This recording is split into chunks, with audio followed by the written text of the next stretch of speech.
Alright guys, welcome back to F1 News. Big drama ahead of the Singapore Grand Prix with Sergio Perez responding to the comments made by Helmut Marko just a few days ago. And as always, Lewis Hamilton gets asked by the media about this as well. He says the comments entirely unacceptable and that Helmut Marko would pay with his job at a team like Mercedes for said comments. But clearly Red Bull operate differently as far as Hamilton is concerned. Very much on Twitter, your thoughts in the comments below. Hit the like button if you enjoy. Subscribe if you're new. Now quickly, Sebastian Vettel will be, this is apparently what they're going to do this weekend in Suzuka, or next weekend, sorry, in Suzuka. He's going to build, or help build, I suppose, 11 beehives in Japan that are going to be placed behind turn 2. So, classic Sebastian Vettel shenanigans. Now, a big update is Zhou Re-signed. He is staying on with Alfa Romeo Sauber for next year. Good news, I think. I think Zhou's done a stellar job, and there was some concerns that he was going to lose his seat for next year, despite the fact that I think he's done all that could realistically be asked of. Now, it does leave Teo Porcher in a very interesting spot because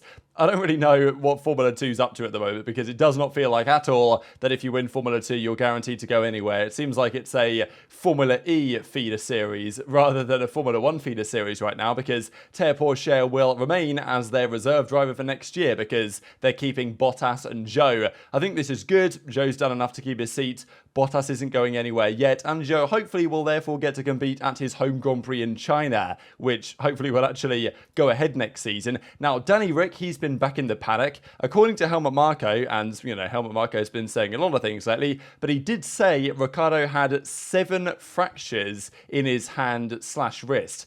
Pretty big deal.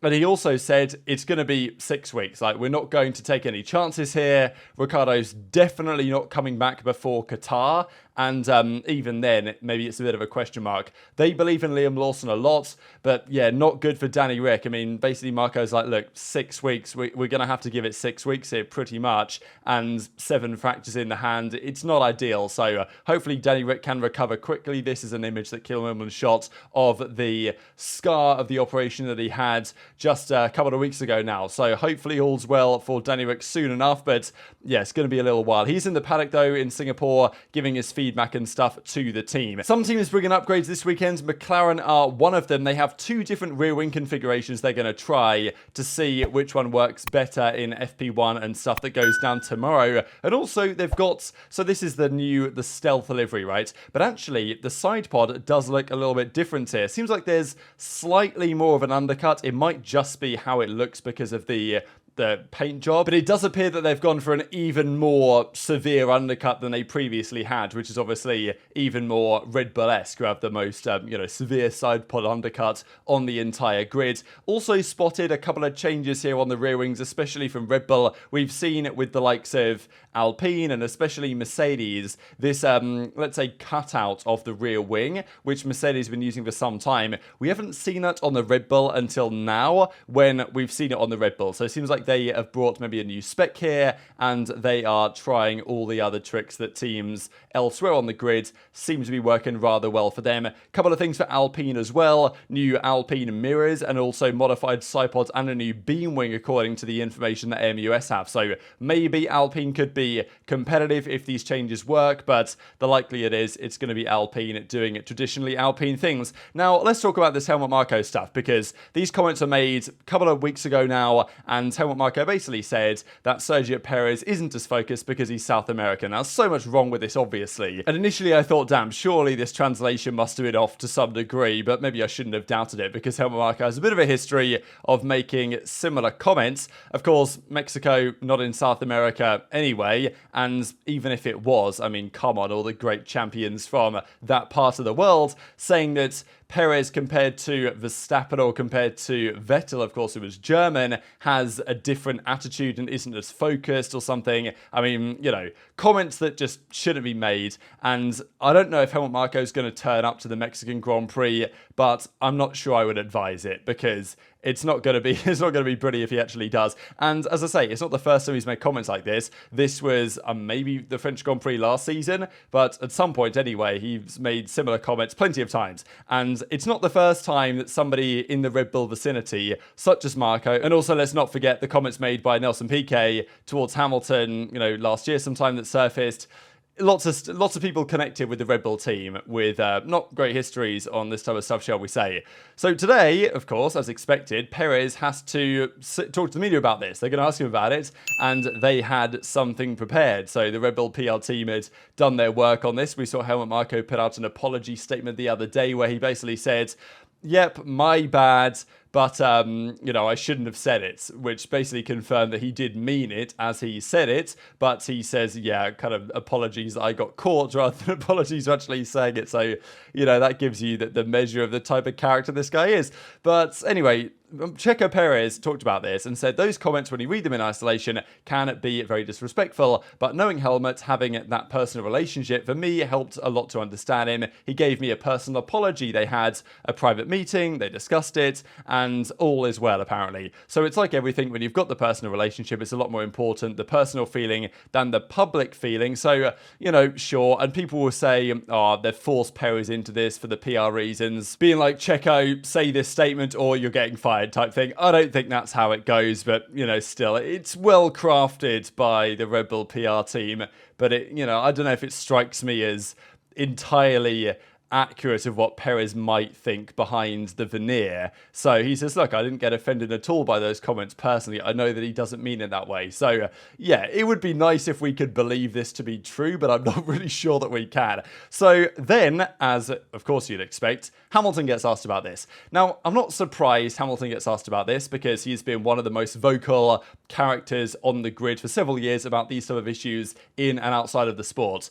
But the fact that Hamilton's the only one that gets asked about this, I think there's questions to be raised on that in general. They didn't ask Verstappen, I don't think, his teammate, Perez's teammate. They didn't ask Horner, I don't think, on this topic. But yet Hamilton, he's not even connected to the team. He gets asked about this. It doesn't surprise me, but come on, maybe the media could do a better job of asking the questions to other individuals as well. But Hamilton's like, look, I'm not surprised, to be honest, knowing this guy's history. And I think a really well said by Lewis on this one. But some of the stuff he says is very interesting. Listen, you've spoken about, I want to ask you about comments from Helmut Marko. You've spoken a lot about how there's still a lot of, unfortunately, a lot of racism in the Formula One paddock. What did you make of, things that he says, and were you, if there was anyone in any doubt when you say there's still a lot of racism in the Formula One paddock, presumably you can just point to something that happened a few days ago. It feels like we haven't moved on very much. I mean, it's completely unacceptable what he said, and whilst we say there's no room for any type of discrimination within this sport, which there should be no room for it, to have leaders and people in his position making comments like this is not good for us moving forwards. So I think it just highlights, firstly, the work that still needs to be done. There are a lot of people in the background that really are trying to combat these sorts of things, but it's hard to maneuver when you have people that are at the top, if there are people in the top that have those sort of mindsets that just stop us from progressing. I'm not surprised, to be honest. Yeah, I mean, he's issued an apology. Were you surprised there wasn't anything from Red Bull or from Formula One itself or from the FIA? I don't know what was said beyond, but I think, that's something to ask for Checo, but I think this is not something that you just apologize and it's all okay. I think there needs to be more done. I think teams have, when they've had individuals from, particularly drivers, make comments, but some individuals in the back grade, they usually are removed or taken, or at least they put out a quote and say they don't support that sort of thing. So it is interesting that they haven't done so for this one, but it's not my team, and it's not how we move as a team. And I think we got a lot.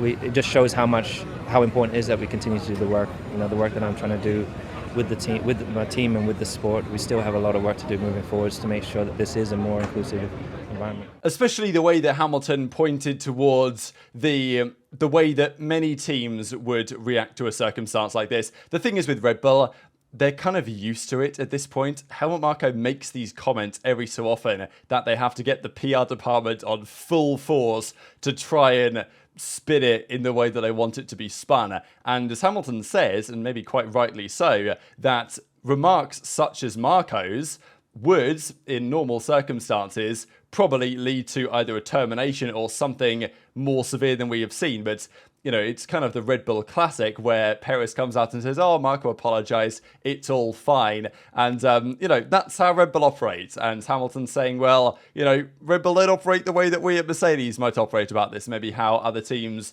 potentially should operate. But look, Marko's going to stay in his job. We believe that Red Bull aren't necessarily so happy with Marko. There's been some rumours that ever since Dietrich Mateschitz passed away, the new guy over there, is it Mintzlaff, isn't so keen on Marko staying in that role in the medium to longer term. So, and the guy surely has to retire at some point anyway, but, you know, he's still soldiering on. So, yeah, I don't know what the future is there, but I think Hamilton has probably touched on something that has some, you know, I mean, as he says, it's unacceptable what he said, but I'm not surprised. I think a lot of us aren't surprised at this point.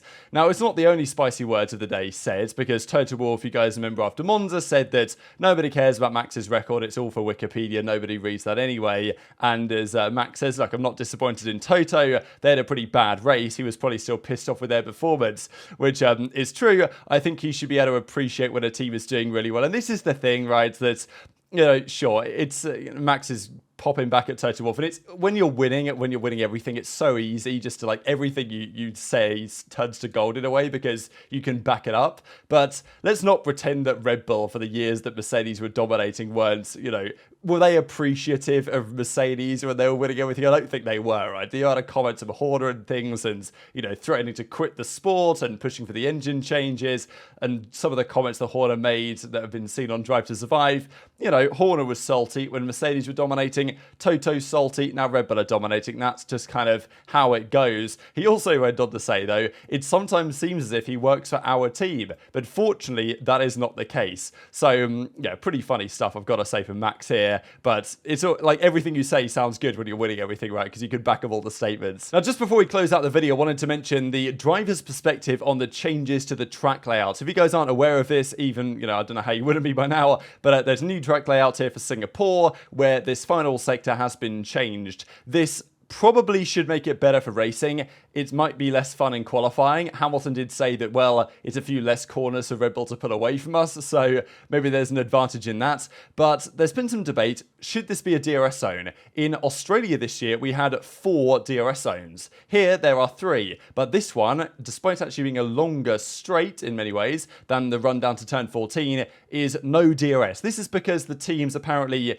didn't provide a consensus on it, but many drivers are actually pushing for that to be a DRS zone as well, amid fears that overtaking will be very challenging. I don't mind it as it is. I think that, you know, it already should benefit overtaking somewhat more, and there have been some talking points that it might rain again this weekend, and if it does, we could have some entertainment such as we saw this time last year. But very much intrigued your thoughts in the comment section below. Hit the like button if you enjoyed, subscribe if you're new, take care, and I'll see you next time.